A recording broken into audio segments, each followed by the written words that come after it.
네, 안녕하세요. 저는 인도네시아의 김도희 선교사라고 합니다. 말로만 듣고 또 유튜브로만 보았던 제그룹교회에 이렇게 방문하게 되어서 너무 반갑습니다. 그리고 저희 가정을 이렇게 초대해 주셔서 너무나 감사드립니다. 매달 선교 소식을 전할 때마다 가장 답을 잘해 주시는 두 분이, 정성스럽게 해주시는 두 분이 여기에 있습니다. 바로 김성화 목사님과 현성원 전도사님. 항상 이렇게 답을 주실 때마다 받는 것은 우리 가정을 참 소중히 여겨주시는구나 라는 것을 많이 느꼈습니다. 또한 저희 가정을 위하여서 기도해 주시고 또 마음으로 함께 해주신 질그룹교회 성도님들께 다시 한번 감사의 말씀 드립니다. 하나님께서 이 질그룹교회를 생수의 강과 같이 사용하셔서 이 땅에 많은 잃어버린 영혼들을 살려내고 제자 삼는 그런 축복의 통로, 복의 근원으로 사용하시길 축복합니다. 오늘은 예수님의 비전이란 제목으로 말씀을 나누려고 합니다. 저희가 미 남침내교회 애니뜰이라는 무슬림 전도 훈련을 계속 받고 있는 중에 있는데요.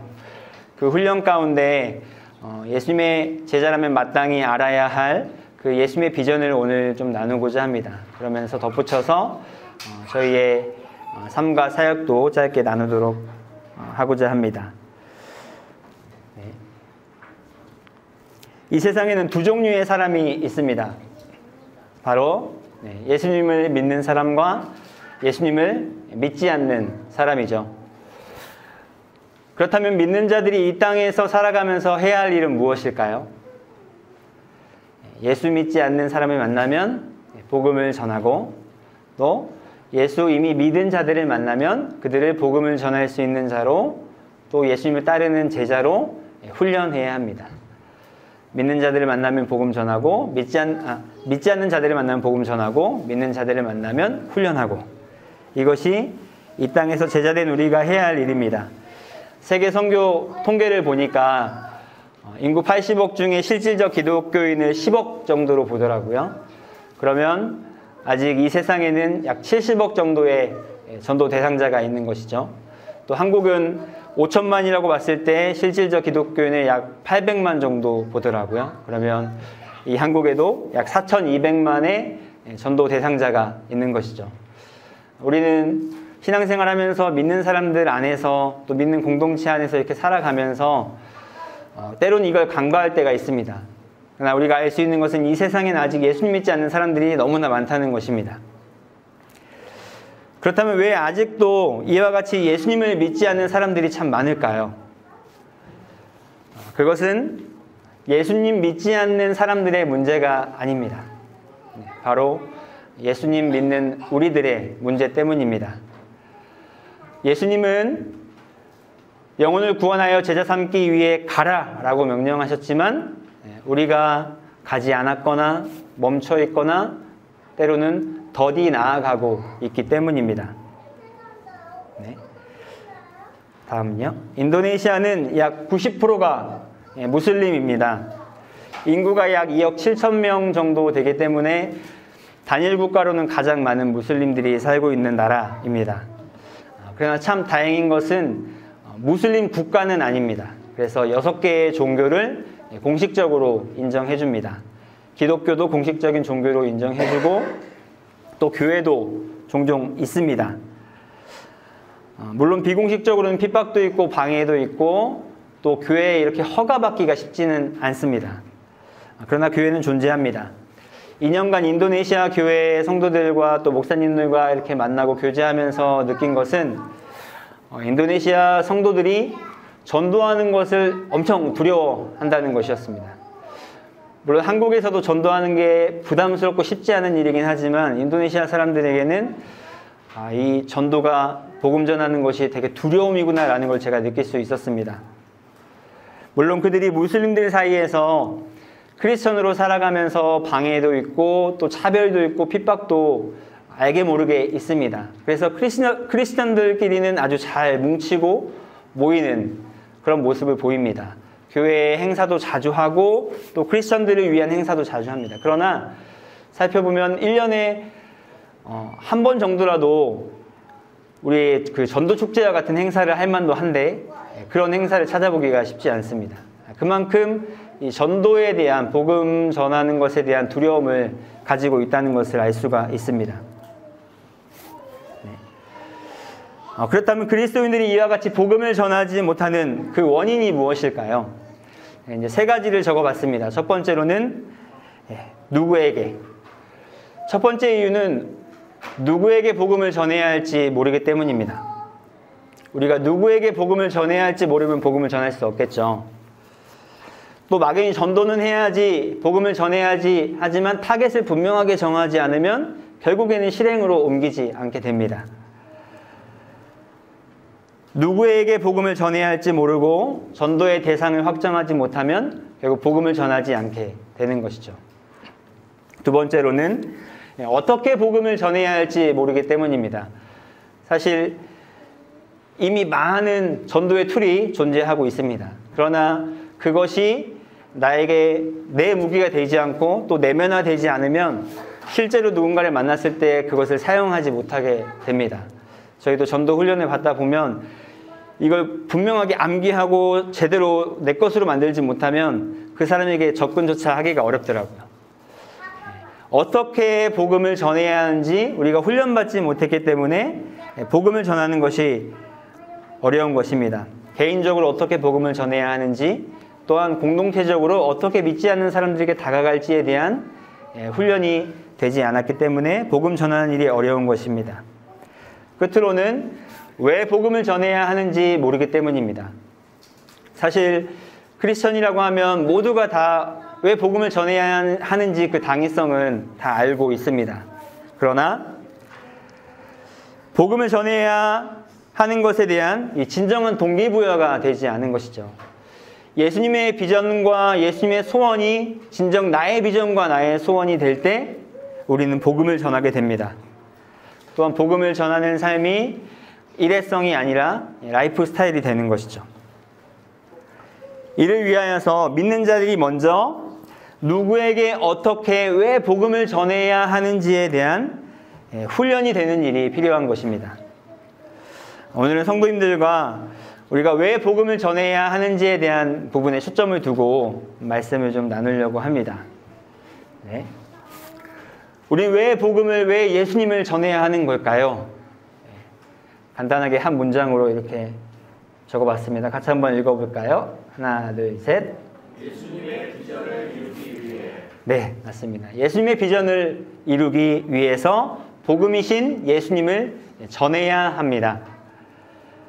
그렇다면 예수님의 비전이 무엇일까요? 여러 말씀을 통해서 예수님의 비전을 살펴볼 수 있겠지만 저는 오늘 예수님의 기도, 주기도문 가운데 그 주기도문을 선교적인 관점으로 좀 살펴보면서 예수님의 비전을 이야기해보고자 합니다. 네, 주기도문에서 예수님 첫 번째로 이렇게 기도하십니다. 하늘에 계신 우리 아버지여, 아버지의 이름이 거룩히 여김 받기를 원합니다. 이름이란 그 소유의 존재 자체를 의미하는 것이죠. 소유자의 존재 자체를 의미합니다. 즉 하나님의 이름은 하나님의 존재 자체를 의미하는 것이죠. 예수님은 하나님의 존재가 거룩히 여김을 받기 위하여 기도하셨습니다. 누구로부터 하나님의 이름이 거룩히 여김 받기를 원하시는 걸까요? 바로 하나님이 창조하신 이 땅의 모든 피조물로부터입니다. 하나님은 스스로 거룩하시고 거룩히 여김 받을 만한 분이시지만 이 세상의 많은 사람들은 그 하나님을 거룩히 여기지 않으며 살아가고 있죠. 쉽게 말하면 모든 사람, 모든 민족이 하나님께 무릎 꿇고 하나님을 경배하며 하나님을 예배하게 되어지는 그것을 예수님이 원하셨던 것입니다. 우리가 요한계시록 7장에 각 나라와 족속과 백성과 방언에서 아무도 능히 셀 수 없는 큰 무리가 흰옷을 입고 하나님과 그 어린 양을 예배하는 그 모습과 같은 그 환상을 주님이 보시며 꿈을 꾸신 것이죠. 예수님의 첫 번째 소원 비전은 모든 사람들이 하나님을 거룩히 여기는, 하나님을 경배하며 예배하게 되어지는 그것이었습니다. 그 다음 예수님은 이렇게 기도하십니다. 하나님의 나라가 오게 하옵소서. 우리가 많이 들어본 것과 같이 하나님의 나라는 하나님이 통치하시고 하나님이 다스리시는 나라입니다. 하나님의 나라가 임한다는 것은 모든 백성, 모든 민족이 그 하나님의 명령과 통치 가운데 복종하고 순종하는 상태가 된다는 것이죠. 주기도문에 나타난 예수님의 두 번째 소원 비전은 하나님의 통치가 온전히 이 땅에 이루어져 모든 사람이 결국 그 하나님의 통치와 다스림에 순종하게 되어지는 그것이었습니다. 세 번째로 예수님은 이렇게 기도하십니다. 뜻이 하늘의 성과 같이 땅에서 또한 이루어지게 하옵소서. 이 뜻은 아버지의 뜻을 말하는데 이 아버지의 뜻, 하나님의 뜻이 무엇일까요? 바로 이 세상을 향한 하나님의 구원의 계획입니다. 하나님은 모든 사람이 구원을 받으며 진리를 아는 데에 이르기를 원하시는 분이십니다. 예수님은 그 하나님의 구원 계획이 이 땅에 이루어지게 하기 위해 이 땅에 오셨고 십자가에 달려 죽으셨고 또 부활하셨습니다. 예수님의 소원, 예수님의 비전은 죄악된 이 땅의 수많은 영혼들이 다시 하나님과의 관계가 회복되어지는 그 구원이 완성되는 것이었습니다. 모든 사람과 모든 민족이 다시 하나님과의 관계가 회복되는 구원, 그것이 예수님의 소원이자 비전이었습니다. 세 가지를 이야기했습니다. 그렇다면 이렇게 질문해 보겠습니다. 현재 이 세상에 그리고 우리 주변에 모든 사람들이 하나님만을 경배하며 예배하고 있는가? 현재 이 세상에 그리고 우리의 주변에 모든 사람들이 하나님의 명령과 통치에 순종하며 살아가고 있는가? 현재 이 세상에 그리고 우리 주변의 모든 사람들이 하나님과의 관계가 회복된 그 구원을 누리며 살아가고 있는가? 네, 우리는 그렇지 않다는 것을 너무나 잘 알고 있습니다. 그렇기에 우리는 복음이신 예수님을 전해야 하는 것입니다. 바로 예수님의 비전을 이루기 위해서요. 네. 데이비드 플랫의 레디컬이란 책 내용 중에 이런 내용이 있습니다. 제가 한번 읽어드리도록 하겠습니다. 복음서에 나타난 예수님 말씀에 입각해서 생각하면 예수님의 제자가 되기 위해서는 막대한 값을 치러야 한다는 사실을 인정하지 않을 수 없다. 하지만 그 값이 아무리 크다 한들 제자가 되기를 거부하는 데 따르는 대가에 비하면 세 발의 피가 아닐까 싶다. 그리스도인이 자기를 부인하는 신앙을 외면하고 자기 중심적인 신앙에 집착하는 세상에서 그리스도를 모르는 이들이 감당해야 할 손실은 참으로 엄청나다. 그리스도인들이 하나님의 나라를 선포하는 일에 삶을 드리는 대신 세상에서 개인적인 욕심과 야망을 실현하는 데 평생을 바치는 바람에 문자 그대로 수십억 인구가 복음을 듣지 못한 채 흑암 속에서 허덕이고 있다. 그리스도인들이 제자의 삶을 살지 못한 결과로 그리스도를 모르는 이들이 이루 말할 수 없이 큰 값을 지불하고 있다. 우리가 자기 중심적인 삶을 살아감으로 인하여 야기되는 하나님 나라의 손해가 있다는 것을 우리는 기억해야 합니다. 그렇다면 오늘 나를 통하여 몇 사람이 복음을 들었는가? 오늘 나를 통하여 몇 사람이 하나님께 순종케 되어졌는가? 오늘 나를 통하여 몇 사람이 하나님을 예배케 되어졌는가? 오늘 나를 통하여 몇 사람이 하나님과의 관계가 회복되게 되어졌는가? 오늘 나를 통하여 몇 사람이 예수님의 제자로 훈련되어지고 있는가? 우리는 질문해 보아야 합니다. 물론 하나님의 때에 하나님의 나라가 완성되고 이루어지겠지만 우리는 우리 시대에 하나님의 일하심과 하나님의 부흥을 갈망하면서 주님 주의 일을 이 수년 내에 부흥케 하옵소서라는 그 간절한 마음으로 기도해야 할 것입니다. 왜냐하면 예수님의 비전을 이루기 위해서요.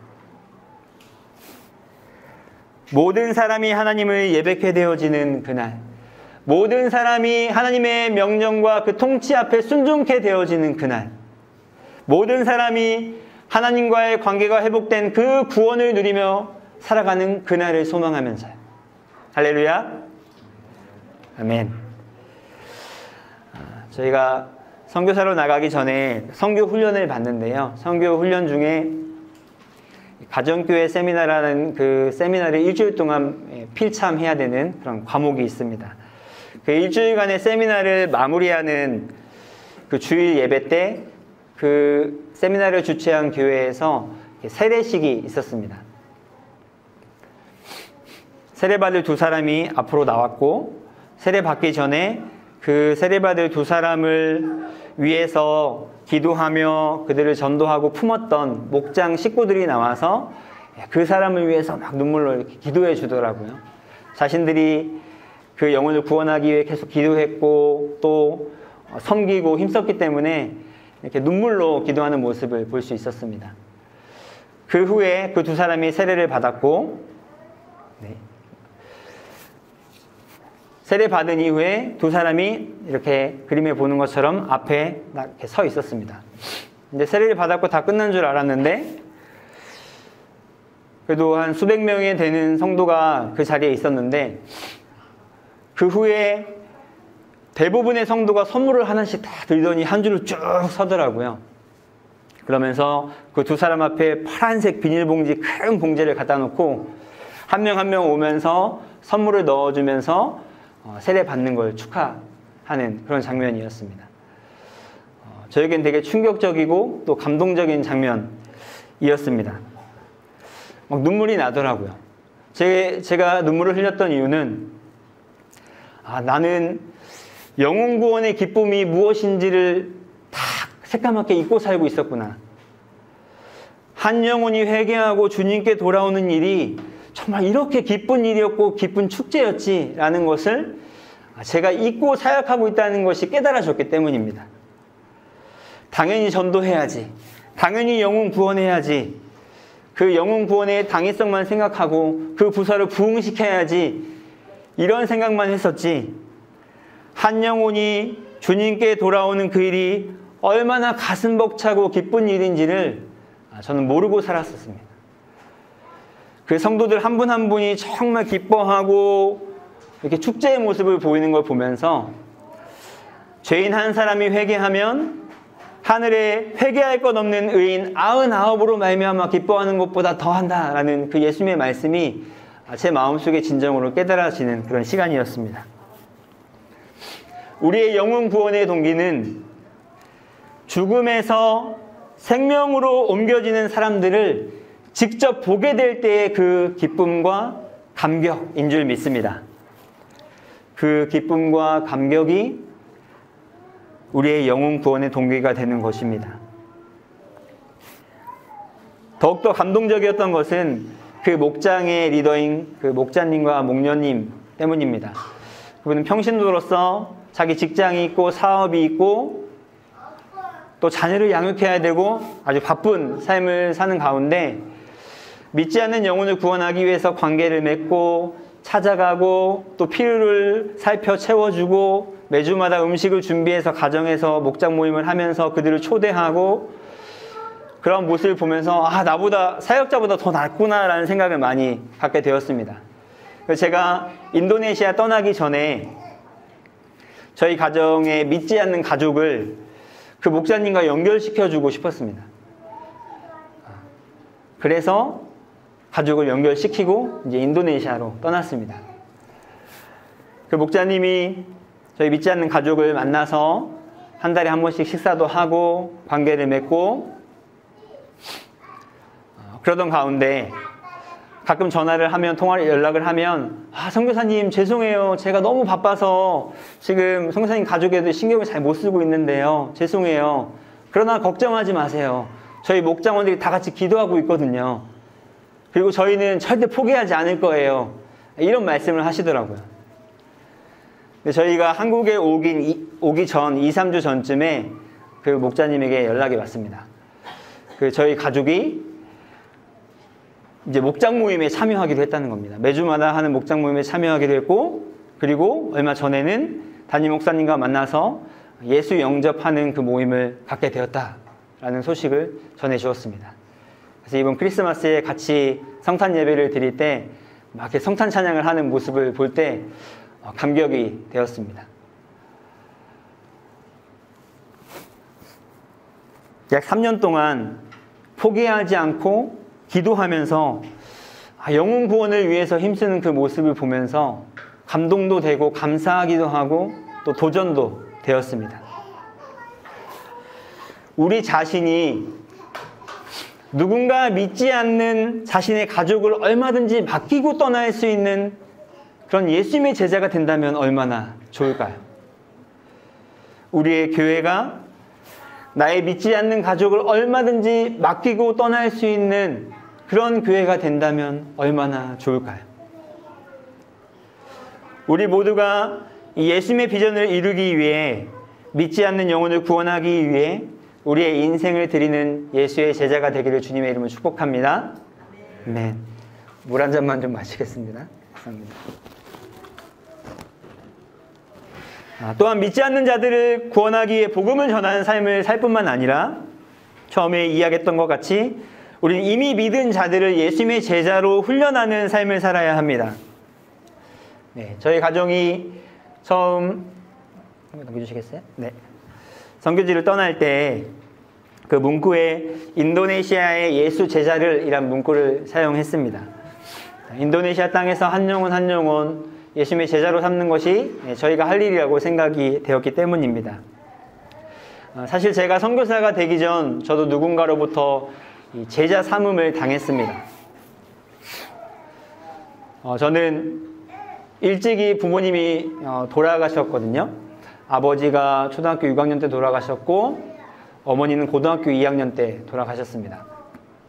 아버지는 암투병을 통하여서 결국에는 하나님을 만나고 돌아가셨고 어머니는 제가 고등학교 2학년 때 교통사고를 당했는데 갑작스럽게 사랑하는 아버지 품으로 돌아가셨습니다.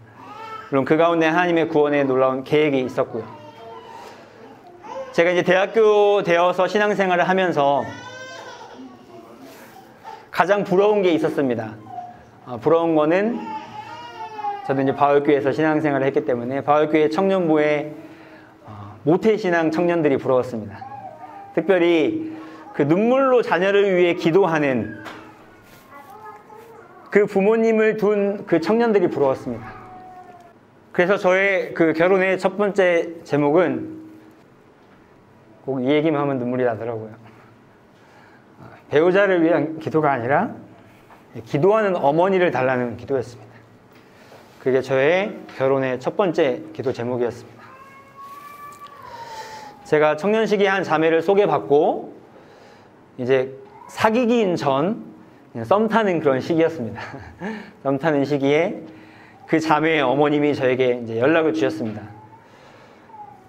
주일 다 사역을 마치고 그 밤에 잠깐 만나자는 연락이었습니다. 그래서 그 호순이 감자탕 위층에 원래 산타모니카라는 카페가 있었습니다. 지금 없어졌더라고요. 그 산타모니카에 갔습니다. 그때 그 자매의 어머님이 저를 이렇게 보시고는 사실 도희 형제는 제가 생각하던 사익감이 아니에요. 이 말씀을 먼저 하시더라고요. 그래서 저는 그렇게 알아들었습니다. 보통 믿는 가정의 부모님들은 좀 안정적인 그리고 가정 환경이 괜찮은 그런 가정의 뭐 장로님, 권사님, 아들딸, 목사님, 자제분들 이런 자제들을 사이 삼고 싶겠구나 이런 생각이 들었습니다. 그러면서 하시는 말씀이 내 딸과 몇 분 만난다고 하길래 기도할게요 라고 얘기했는데 기도할게요 라고 얘기해놓고 기도 안 할 수가 없어서 기도를 했다는 겁니다. 네. 기도를 할 때마다 하나님께 주시는 마음이 도희 형제를 사이가 아닌 아들을 삼으라는 마음을 자꾸 주신다. 이런 말씀을 하시면서 저에게 이제 십자가 목걸이를, 가죽 목걸이를 주시면서 아들이 되겠냐라고 이렇게 물어보시더라고요. 그래서 그날 펑펑 울면서 아들이 되겠다 대답하고 대답했습니다. 하나님께서 나의 기도를 다 듣고 계시는구나, 내 삶을 다 아시는구나 라는 생각이 들어서 감격이 됐었습니다.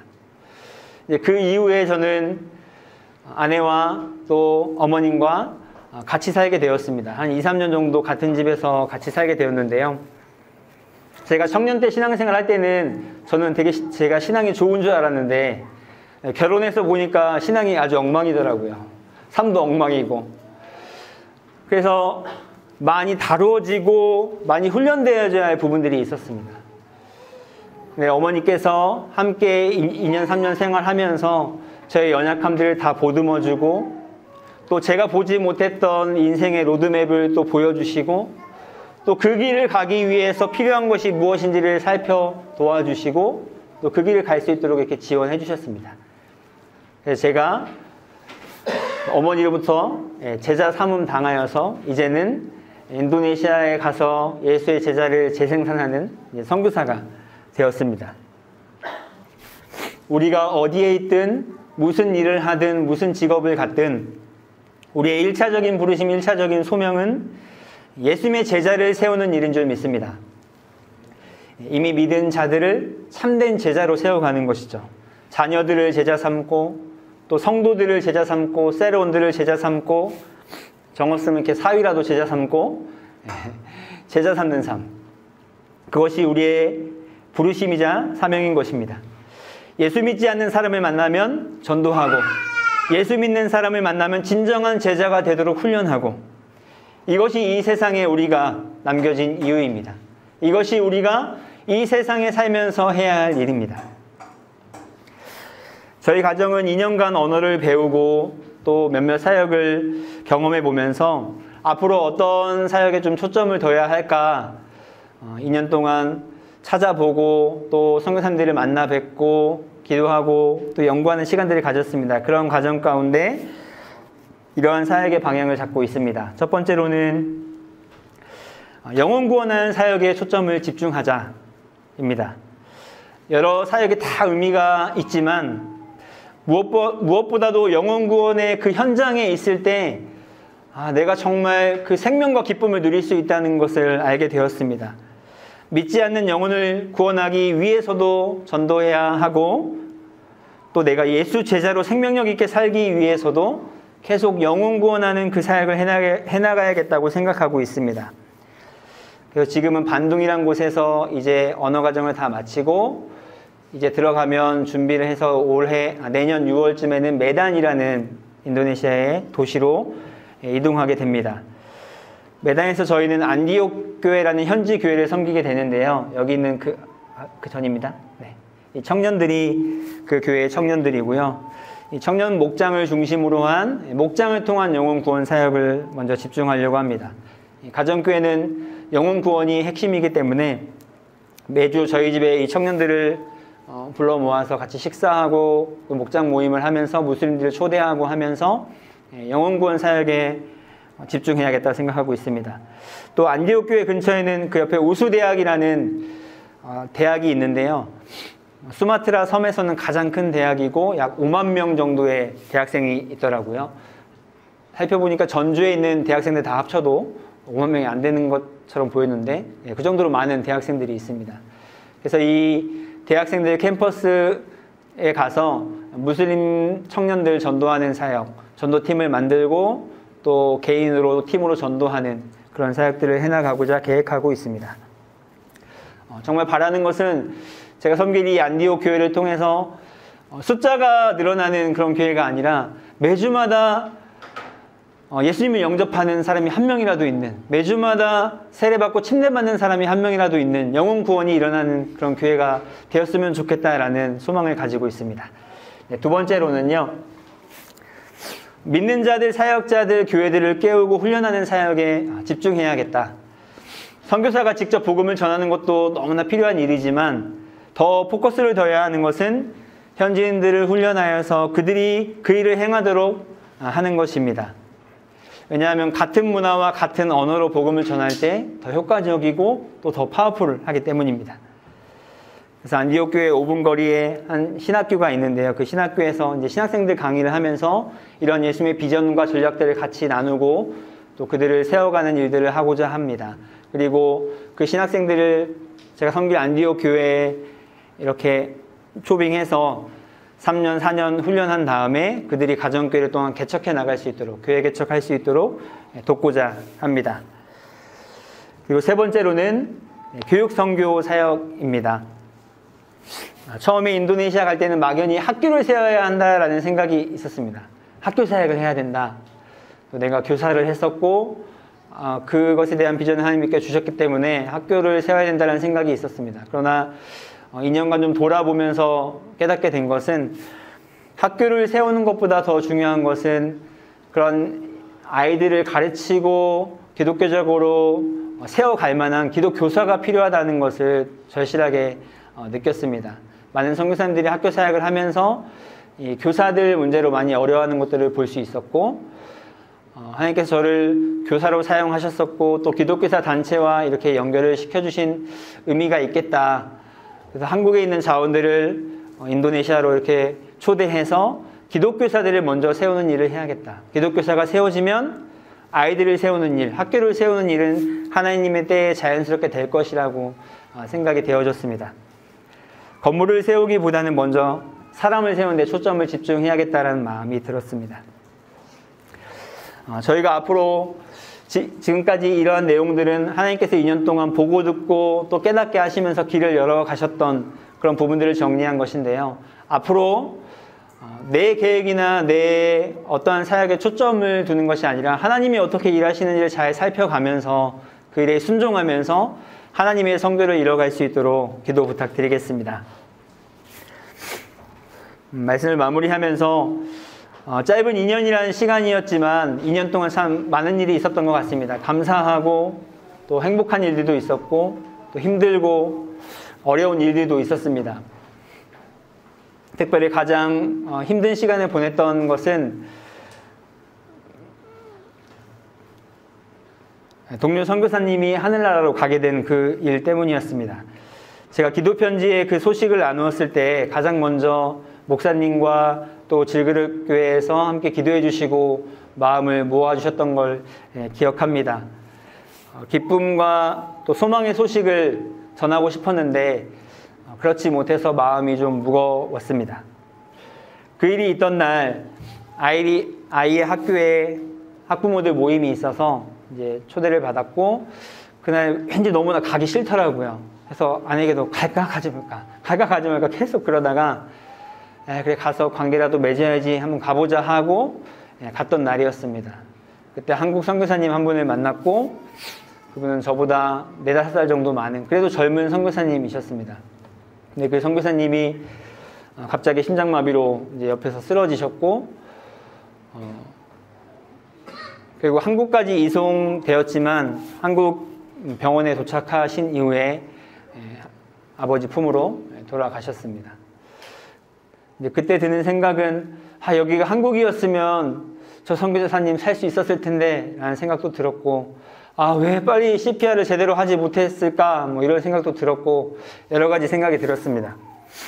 또 그 일을 통해서 그 반동에 있는 많은 선교사님들이 충격을 받았고 그 사건을 통해서 자신의 삶과 사역을 돌아보는 시간들을 가졌습니다. 어떤 선교사님은 내가 언제 저렇게 하나님 품에 불려갈지 모르겠구나. 빨리 이 사역을 현지인들에게 이양해야겠다. 이렇게 생각하신 분들도 계셨고 각자마다 깨달은 것들이 있었습니다. 저도 그 모습을 보면서 남의 일로 느껴지진 않았습니다. 또 그분의 자녀들을 보면서 하나님 앞에 언제 내가 설지는 모르겠구나. 그렇다면 내가 지금 돌이켜야 할 것이 무엇인가? 내가 지금 집중해야 할 것이 무엇인가? 하나님 앞에 서고 하나님 앞에 질문하는 시간들을 갖게 되었습니다. 그때 하나님께서 제게 이런 물음을 던지시는 것 같았습니다. 도희야, 지금 너는 무엇을 위해 살아가고 있니? 내가 너의 유일한 네 인생의 목적이니? 너 정말 나를 찾고 나를 구하는 것이니? 라는 그런 질문이었습니다. 내가 선교사라고 선교한다고 이 땅에서 살아가고 있는데 정말 하나님만을 나의 유일한 목적으로 삼고 하나님을 찾고 구하며 그렇게 살아가고 있는가?